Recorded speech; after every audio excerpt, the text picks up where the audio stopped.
Buenos días a todos. Esta es nuestra clase número 2 y en ella vamos a hablar sobre la conciencia, el inconsciente y el inconsciente colectivo.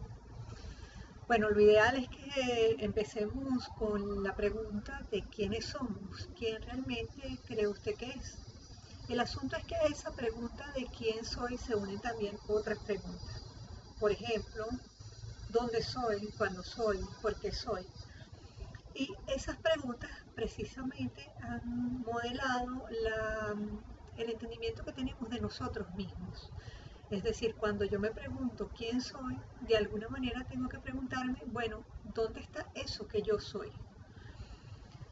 Entonces, para eso van a surgir una serie de respuestas para nosotros. Durante la Edad Media, por ejemplo, se pensaba que era el alma y que lo que yo era en realidad estaba en mi alma. Así, si yo fallezco, va a persistir algo mío, va a persistir esa energía mía e iría al cielo o al infierno, etc. Eh, la palabra alma, que es una palabra latina, es animus, y animus significa espíritu o ánima, algo que está animado, como el viento, anemos. Esta palabra también pudo surgir de neuma, que es espíritu. El alma es de alguna manera el viento que mueve nuestro cuerpo. Y el hombre primitivo debió considerar que el cuerpo está vivo porque respira. Entonces, cuando nosotros hablamos de quién soy o dónde está lo que soy, una de las respuestas que podemos darnos es precisamente el alma. Una respuesta un poco más moderna va a ser entonces el cerebro o la conciencia. Lo que yo soy está en mi cerebro o mi conciencia. Eso va a estar asociado a una serie de referencias éticas y morales y de compromiso de cómo yo veo y entiendo el mundo. Así que es una pregunta que ustedes deben hacerse. ¿Quiénes son y dónde está eso que ustedes son? Generalmente, y podemos pensar que la psicología, y por ejemplo Jung lo veía así, él creía que nosotros estábamos divididos en dos partes. Una parte era nuestro cuerpo y otra parte era nuestra mente o nuestra alma. Y que eso es lo que compone lo que nosotros somos. Eso es lo que hace lo que yo soy. Entonces, otras personas ya en este momento con un poco más de modernidad, pues bueno, las personas que siguen pensando que hay dos energías en nosotros, a esa alma la van a llamar conciencia y van a decir, bueno, yo soy lo que es mi conciencia y lo que está en ella de alguna manera. Pero claro, en la medida en que yo me enfoco en que soy eso, entonces tengo que preguntarme también por mi cuerpo, ¿verdad? Y para eso lo vamos a aclarar un poco cuando hablemos sobre el cerebro. Pero en principio debemos hablar sobre la conciencia. ¿Qué es la conciencia? ¿De qué está hecha? Eh, ¿Qué significa eso de la conciencia? Entonces entremos en el asunto de la conciencia. Algunos psicólogos sobre todo dicen que la conciencia es vivir en el pasado, porque nosotros de alguna manera repetimos experiencias gracias a nuestra memoria y esas experiencias son las que hacen nuestras vivencias. Si yo, por ejemplo, les pregunté a ustedes si ustedes siguen siendo los que eran cuando eran niños, seguramente muchos me dirán que no, porque han cambiado, etc. Pero hay algo que persiste en nosotros, algo que nos hace reconocernos en ese niño que éramos o que nos hará reconocernos en la medida en que nos volvamos más viejos, nos va a hacer reconocernos en esta persona que somos ahora. Entonces, a esa persistencia ontológica, ese estar en nosotros, es de alguna manera lo que podemos llamar consciente.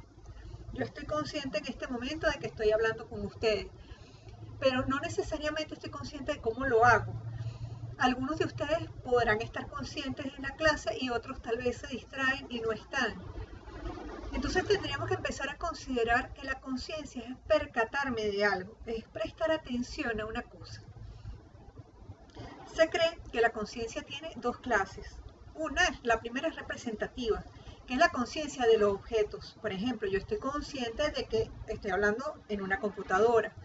Estoy consciente de lo que estoy haciendo y cómo lo estoy haciendo. Algunos de ustedes estarán conscientes de que están sentados frente a su computadora viendo esta clase. Otros no y tal vez están distraídos. Pero la conciencia sería solo eso, solo percatarnos. Entonces vamos a ver el otro lado de la conciencia, que sería la conciencia reflexiva. Esa es la conciencia sobre mí mismo. Yo estoy consciente de que estoy hablando. Es el conocimiento también del bien y del mal. Me percato de que mis actos puedan ser buenos o malos. Así que tenemos estas dos distinciones. Generalmente cuando nosotros hablamos de conciencia, usamos el término en uno de estos dos sentidos. Estoy consciente de, es decir, me percato. O tuve conciencia de que hice esta cosa, ¿no? Así que consideremos que al realizar una definición, tenemos que siempre realizar distinciones. Y esas dos distinciones serán la cualidad de la experiencia y la conciencia cognitiva. La cualidad de la experiencia es precisamente cuando somos capaces de percatarnos de algo, de saber que eso está ocurriendo y lo proyectamos en el futuro. Es decir, yo estoy preparando esta clase porque sé que ustedes la verán en un futuro. Un ejemplo que me gusta poner en clase es que cuando nosotros besamos a alguien por primera vez, nosotros podemos distinguir muy bien lo que es esa cualidad de la experiencia. ¿Por qué? Porque nosotros queremos ser muy conscientes de ese momento. Así que nos dejamos llevar en absoluto por el momento y distinguimos lo que nos está ocurriendo. No se va a tratar de lo que sienten únicamente nuestros sentidos, sino también de lo que siente nuestra mente, de cómo nos metemos en ese instante, de cómo consideramos cuáles serán las connotaciones en el futuro de ese beso, de cómo lo sentí. Es decir, todo en mí se extiende hacia el primer beso. ¿Ok? Es mi conciencia la que de alguna manera siente ese beso. Nuestra conciencia cognitiva, por su parte, va a recibir la información y la va a procesar. Entonces, cuando volvemos al ejemplo del beso, nos encontramos que nuestra conciencia nos va a decir, nuestros labios se están tocando. ¿Cómo son esos labios? ¿Cómo me siento respecto a ellos?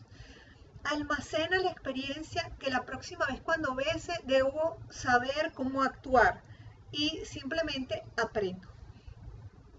Otra característica que tiene la conciencia es que siempre que la usamos de una u otra forma nos separamos de ella. Nosotros tenemos conciencia de, y esto se transforma en algo que es exterior a mí. Por eso es que René Descartes lo llamó una cosa que piensa. Otro elemento de la conciencia serían los sentidos y solemos dividirla en tres sentidos. El primero es el psicológico, que es en cuanto podemos considerar que la conciencia es la percepción de mí mismo. A eso también le llamamos apercepción. Después tendría un sentido epistemológico, que es cuando existe una relación entre la conciencia y el objeto que quiere conocer. Es una conexión. Y finalmente tendríamos el sentido metafísico, que es cuando consideramos la conciencia como el yo. Ahí yo realizo una hipóstasis, es decir, mi sustancia individual es la conciencia. Es mi conciencia psicológica y mi conciencia epistemológica. Pero por supuesto, tenemos también muchos tipos de conciencia y cuando hablamos nos damos cuenta de eso. La primera es la conciencia social. Es cuando nosotros nos percatamos de que somos miembros de una sociedad o de un grupo. Ustedes, por ejemplo, se dan cuenta que tienen conciencia de que son un grupo de estudiantes y eso les da conciencia social. Entonces todos dicen, nosotros somos estudiantes de la Simón Bolívar. Eso también lo da un poco la conciencia moral, ¿no? Porque nos va a decir cómo comportarnos, cómo formular juicios sobre nuestro comportamiento y también sobre nuestras decisiones. Tenemos también la conciencia personal, que es la conciencia de quiénes somos, de la que hemos estado hablando, y por tanto esa conciencia va a trabajar al lado de nuestra memoria, pero no únicamente responde a esas preguntas de cómo me llamo y qué edad tengo, sino que me permite conectarme con las cosas que me gustan o con las cosas que me disgustan, con cómo me siento conmigo mismo. Es la percepción del yo. También vamos a encontrar como uno de los tipos de conciencia la de percatación, conciencia de percatación. Y es la que me permite distinguir lo que me está ocurriendo en este momento. Me percato de que estoy aquí.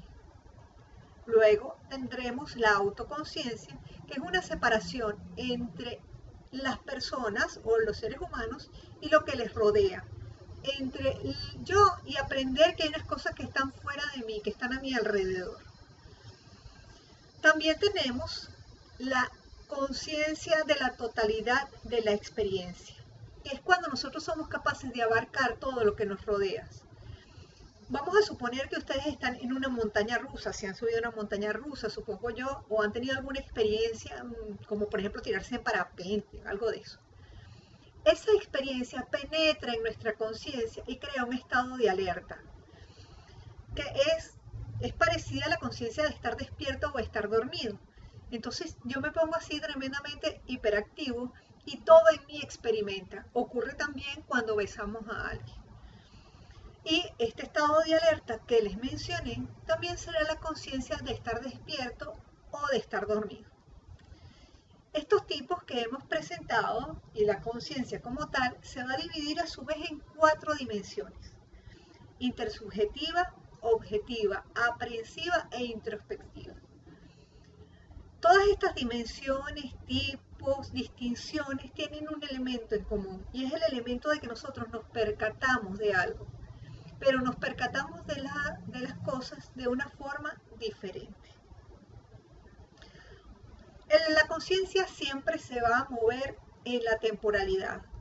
Nosotros no podemos vivir en un presente continuo porque sería horrible, nos agotaríamos, no podríamos pensar. Nosotros necesitamos del pasado para poder construir el futuro.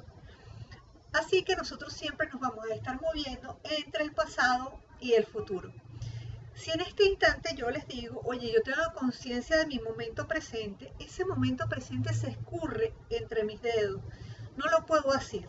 La única manera de hacerlo es moverme entre el pasado de lo que ya les dije y el futuro de lo que les voy a decir. Otro elemento para entender la conciencia es considerarlo desde la etimología. Y entonces entenderemos que conciencia es ciencia con, saber con. Y lo vamos a definir como ese estar alerta, experimentar algo, atender algo.